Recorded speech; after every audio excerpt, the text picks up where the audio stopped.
नमस्ते, जय हिंद दोस्तों। आपका स्वागत है आज की बेहद ख़ास और दिल को छू जाने वाली कहानी में। अगर आपने अब तक हमारा चैनल सब्सक्राइब नहीं किया है तो प्लीज़ सब्सक्राइब कर लीजिए, क्योंकि ऐसी कहानियाँ आपकी सोच बदल सकती हैं। लखनऊ के नवाब वाले शहर की भागती दौड़ती ज़िंदगी में जहाँ हर कोई अपने में मस्त है, वहीं मैं राज मित्तल, एक युवा बड़े बड़े सपने देखने वाला, थोड़ा घमंडी इंसान, अपनी कंपनी मित्तल इंफ्राट्रैक को नई ऊंचाइयों पर ले जाने में लगा हुआ था। मुझे खुद पर बहुत घमंड था, अपनी पढ़ाई पर, अपनी कार पर, अपने व्यवसाय पर।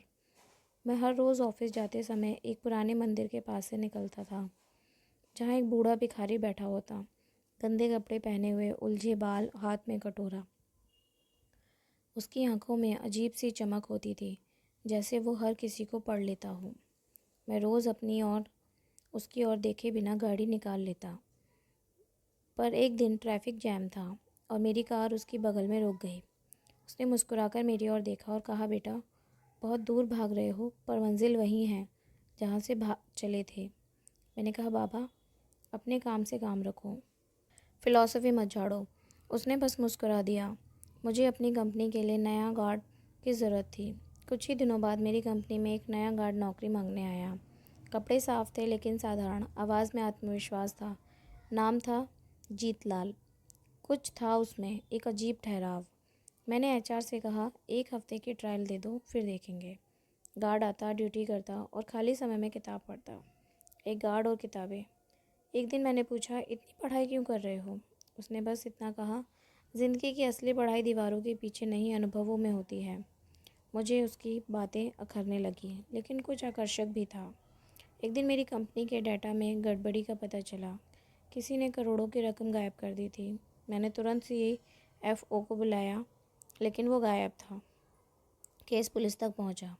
सारे सबूत सीधे सीएफओ की ओर इशारा कर रहे थे, पर पुलिस ने शक की सुई मेरे ऊपर भी घुमा दी, क्योंकि सारे ट्रांजैक्शन मेरी आईडी से हुए थे।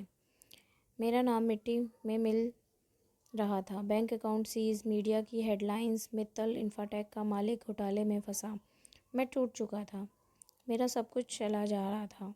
मुझे कुछ समझ नहीं आ रहा था, मैं क्या करूं।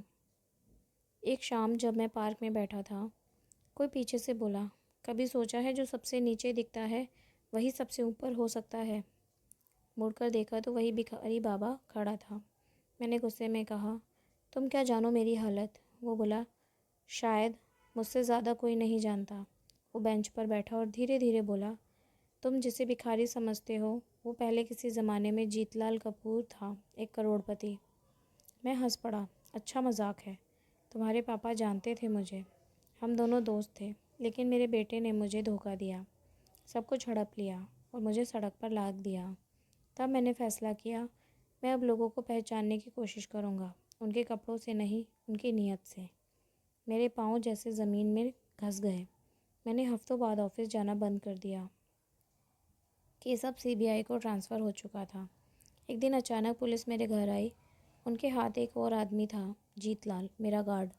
लेकिन अब वो साधारण नहीं लग रहा था, सूट में था।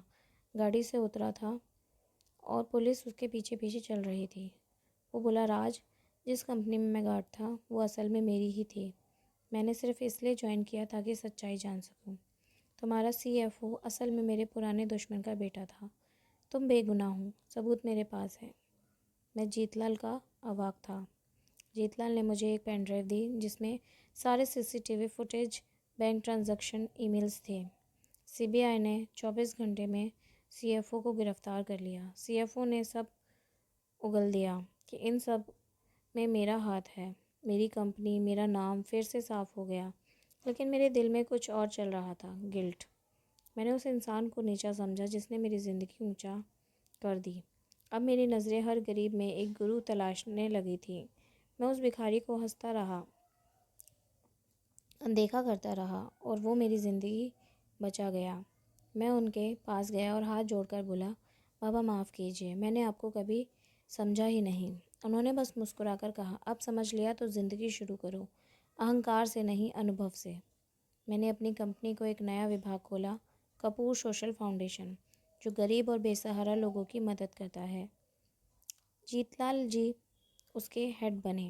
मैंने खुद को बदल लिया था। अब मैं इंसानों को उनके कपड़ों से नहीं, उनके दिल से पहचानना सीख गया था। दोस्तों, इस कहानी से ये सीख मिलती है कि हर वो इंसान जो टूटा हुआ दिखता है, टूटा हुआ नहीं होता। हो सकता है वो वक्त को परख रहा हो या हमें। कभी किसी को कम मत आंकिए, क्योंकि जिसकी आप कदर नहीं करते वही एक दिन आपकी ज़िंदगी का सबसे बड़ा सहारा बन सकता है। दोस्तों, ये कहानी आपको कैसी लगी हमें कमेंट करके ज़रूर बताइएगा, और हमारे इस चैनल को सब्सक्राइब ज़रूर करें और इस कहानी को अपने दोस्तों के साथ शेयर ज़रूर करें। धन्यवाद।